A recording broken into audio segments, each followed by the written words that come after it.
Assalamualaikum warahmatullahi wabarakatuh.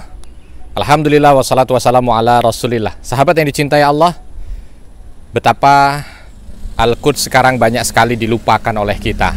Salah satunya adalah sejarahnya. Nah, kali ini kita mencoba untuk melihat sejarah Al-Quds yang usianya sudah kurang lebih 5.000 tahun. Dari awal bangsa yang ada di sana sampai dengan detik ini, bagaimana kondisi Al-Quds dari masa ke masa.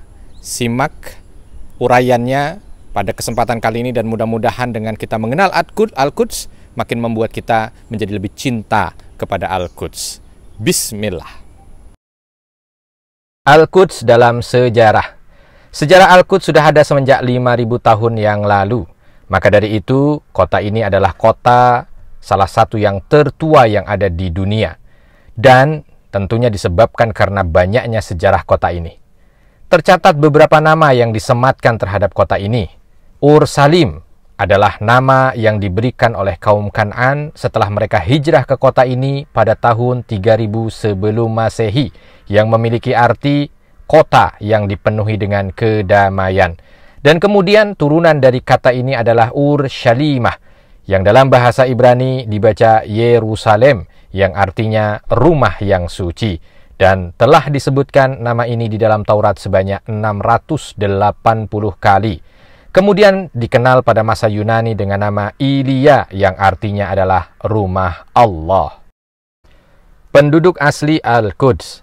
Kabilah Yabus adalah kabilah pertama yang menghuni kota ini pada tahun 2500 sebelum Masehi. Dan mereka adalah salah satu dari kabilah kaum Kan'an. Sebelum para raja datang ke Al-Quds untuk menaklukkan kota ini, mereka terlebih dahulu telah tinggal dan membangun Al-Quds. Dan salah satu hal terpenting yang dilakukan oleh bangsa Kan'an terhadap Al-Quds ialah menggali mata air Gihon yang terletak di lembah Kidron, yang sekarang lebih dikenal dengan nama Ain Silwan atau Kolam Silawam. Sehingga air ini dapat mengalir masuk ke dalam kota ini. Kemudian mereka menamai kota ini dengan nama Yebus, atau dalam sebuah riwayat lain mereka menamainya dengan Shalim. Masa Mesir kuno. Pada kurang lebih abad ke-16 sebelum Masehi, Fir'aun berhasil menduduki kota ini. Kemudian pada masa kepemimpinan Raja Akhenaten, mereka diserang oleh suku Badui yang ada di sana. Tetapi panglima mereka yang bernama Abdi Heba tidak dapat mengalahkannya, sehingga kemudian direbutlah Al-Quds dari kekuasaan mereka. Hingga akhirnya direbut kembali pada masa kepemimpinan Raja Fir'aun Siti I pada tahun 1317 sebelum Masehi. Masa Yahudi. Sepanjang sejarahnya, periode pemerintahan Yahudi berjalan selama 73 tahun dari sejarah Al-Quds yang berumur lebih dari 5.000 tahun.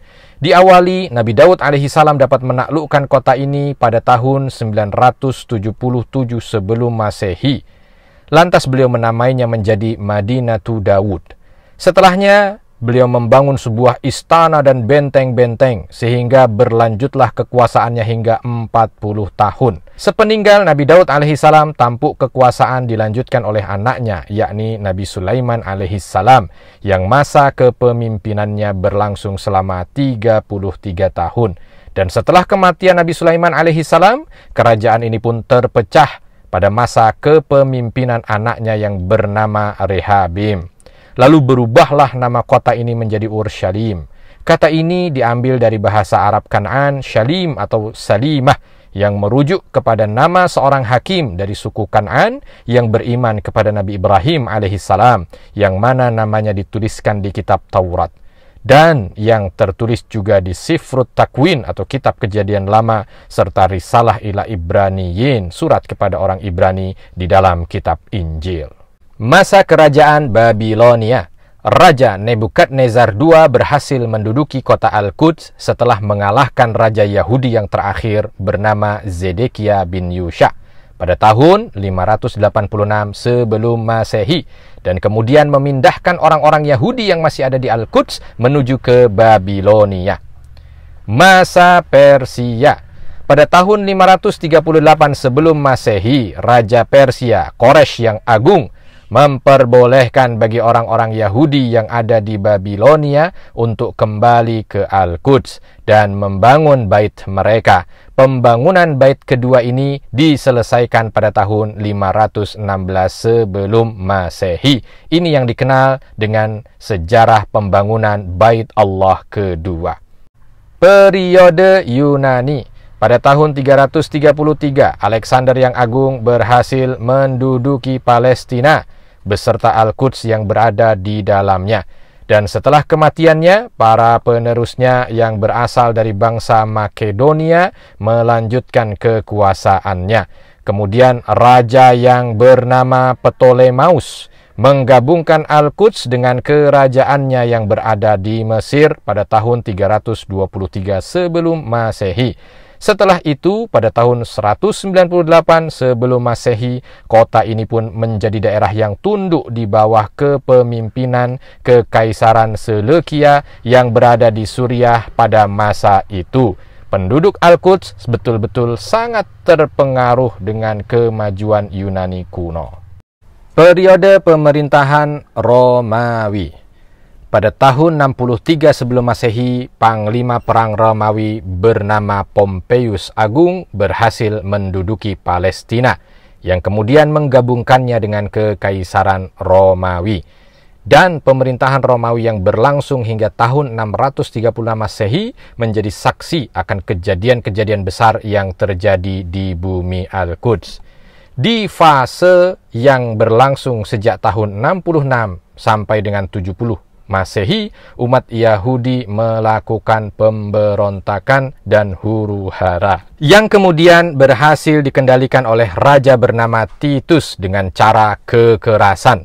Maka ia membakar kota tersebut serta menangkapi orang-orang Yahudi sehingga situasi kota kembali seperti biasa di bawah kekuasaan Kekaisaran Romawi. Kemudian orang-orang Yahudi kembali melakukan pemberontakan sebanyak 2 kali pada tahun 115 dan 132 Masehi dan berhasil mengambil alih kota Al-Quds. Hingga akhirnya Kaisar Hadrian menghentikan mereka dengan tindak kekerasan yang mengakibatkan kehancuran kota Al-Quds yang kedua kalinya, termasuk bait Allah di dalamnya, dan mengusir orang-orang Yahudi yang berada di sana, sehingga tidak ada lagi orang-orang Yahudi yang ada di dalamnya, kecuali hanya sedikit. Dan dia memerintahkan untuk mengganti nama menjadi Ilia, dan melarang orang-orang Yahudi untuk tinggal di dalamnya setelahnya. Gereja Al-Qiyamah. Kaisar Konstantin I memindahkan ibu kotanya yang semula berada di Roma ke Bizantium dan mengumumkan bahwa agama Nasrani sebagai agama resmi kerajaannya. Maka ini menjadi titik balik bagi kaum Nasrani yang berada di Al-Quds seiring dibangunnya Gereja Al-Qiyamah pada tahun 326 Masehi. Kembalinya Persia. Pada tahun 395 Masehi, Kekaisaran Romawi terpecah menjadi 2 kekaisaran yang menyebabkan Persia berani untuk menyerang Al-Quds dan berhasil merebutnya. Sejak tahun 614 sampai dengan 628 Masehi, kemudian direnggut kembali oleh Romawi dan tetap berada di bawah kekuasaan Romawi sampai dengan datangnya Islam membuka kota tersebut pada tahun 636 Masehi. Isra dan Mi'raj. Sekitar tahun 621 Masehi, Al-Quds menjadi saksi dari kedatangan Nabi Muhammad SAW yang telah diperjalankan dari Masjidil Haram menuju Masjidil Aqsa. Kemudian beliau naik ke atas langit. Masa keislaman pertama.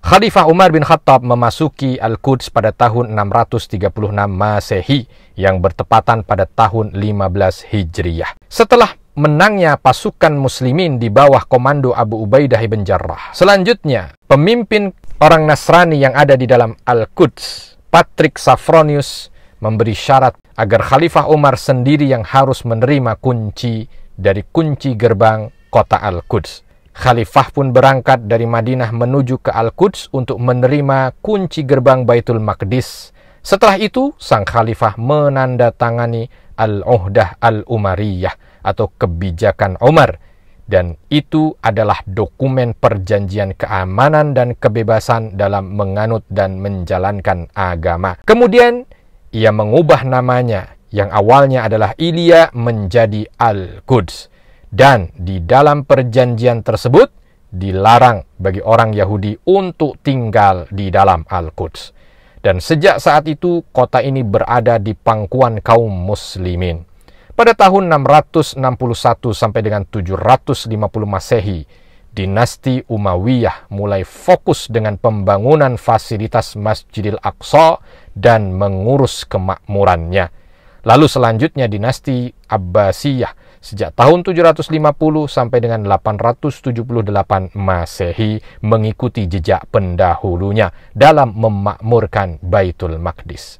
Kemudian ilmu pengetahuan berkembang sangat pesat di sana. Dan salah satu monumen terpenting Islam yang ada di dalam komplek Masjidil Aqsa adalah Masjid Qubbatus Sakhra yang dibangun oleh Khalifah Abdul Malik ibn Marwan pada tahun 682 sampai dengan 691 Masehi, yang kemudian dilanjut dengan pembangunan ulang Masjid Jami Al-Aqsa pada tahun 709 Masehi. Dan setelah periode tersebut Al-Quds mengalami ketegangan dikarenakan peperangan yang pecah di antara daulah Bani Abbasiyah, yaitu Fatimiyah, Karamitah, dan Seljuk. Maka jatuhlah pemerintahan Al-Quds ke dalam perpecahan.